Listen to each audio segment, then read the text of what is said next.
সূরা কাউসার পরে হাতের বৃদ্ধাঙ্গুলে ফুঁক দিন, সারা জীবন আপনার স্বামী আপনার আয়ত্ত থাকবে, আপনার স্বামী আপনার কবজার ভিতরে থাকবে, সে আপনাকে ছেড়ে অন্য কোন নারীর ফাঁদেও সে পড়বে না।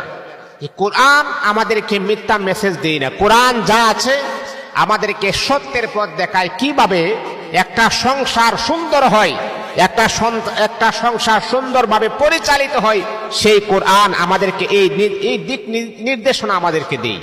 এই জন্যে অনেক মা বোনেরা আছে, তাদের অনেক অভিযোগ, হুজুর আমার স্বামী আমাকে আগের মতো যে পরিমাণ মোহাব্বত করতো, ভালোবাসতো, এখন কেমন জানি হয়ে গেছে।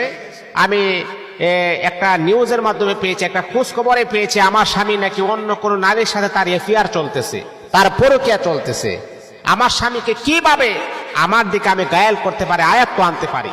মা, আমি আপনাকে বলবো, আপনি যদি সূরাতুল কাউসার, ইন্না আ'তাইনাকাল কাউসার, এই সূরাটা আমরা মুসলমান যারা আছি, মা বোনেরা বলেন, পুরুষ বলেন, নারী বলেন, আমরা সবাই মোটামুটি এই সূরাটা পারি। ছোট্ট একটা সূরা, কুরআনুল কারীমের 114 খানা সূরার ভিতরে সবচাইতে ছোট সূরার নাম হচ্ছে সূরাতুল কাউসার। এক লাইনের একটা সূরা। এই সূরাটা আমরা কিভাবে পড়বো? স্বামী আয়াত্ত আনতে হলে একবার নয়, এই সূরাটা যদি আপনি পড়তে পারেন, সারা জীবনের জন্য আপনার স্বামী আপনার আয়াত্ত চলে আসবে, আপনার বশে চলে আসবে।